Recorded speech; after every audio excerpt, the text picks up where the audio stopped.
recognize are awake to this, if they don't do something about it, they will lose that ability to be free in that way. That's correct. Whether they might think, well, I don't need to worry about it because I know what I know and I'm fine. That's it doesn't work that way. There's a connection here to everything. That is correct. That is absolutely correct. A nation of people who are willing to send their sons and daughters that they profess that they love to a foreign country to die, and they use the excuse to themselves that they're sending them off to defend our country, and they know damn well that's a lie, are doomed. This is a scientific dictatorship which Bertrand Russell said, and the Huxleys said, both Aldous and Julian Huxley said they would bring in the scientifically controlled society. Well, now, in regard to this problem of the ultimate revolution, this has been very well summed up by the moderator. In the past, we can say that all revolutions have essentially aimed at changing the environment in order to change the individual. I mean, there's been the political revolution, the economic revolution, in the time of the Reformation, the religious revolution.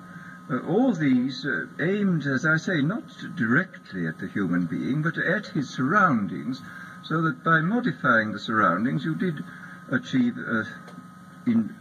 at one remove, an effect upon the human being. Today, we are faced, I think, with the approach of what may be called the ultimate revolution, the final revolution, where a man can act directly on the mind-body of his fellows. Well, needless to say, some kind of direct action on human mind-bodies has been going on since the beginning of time. But this has generally been of a violent nature. The techniques of terrorism have been known from time immemorial, and people have employed them with more or less ingenuity, sometimes with the utmost crudity, sometimes with a good deal of skill acquired by a process of trial and error, finding out what the best ways of using torture, imprisonment, constraints of various kinds.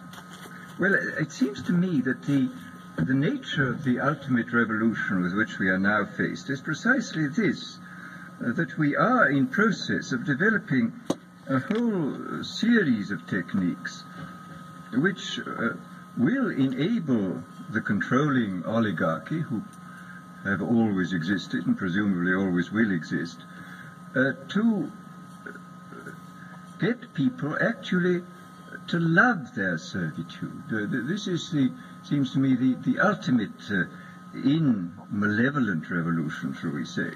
And this is a problem which has interested me for many years, and about which I wrote 30 years ago a fable, The Brave New World, which is essentially the account of a society making use of all the devices at that time available, and some of the devices which I imagined to be possible, making use of them in order to, first of all, to standardize the population, to iron out inconvenient human differences, to create, so to say, mass-produced models of human beings arranged in some kind of a scientific caste system.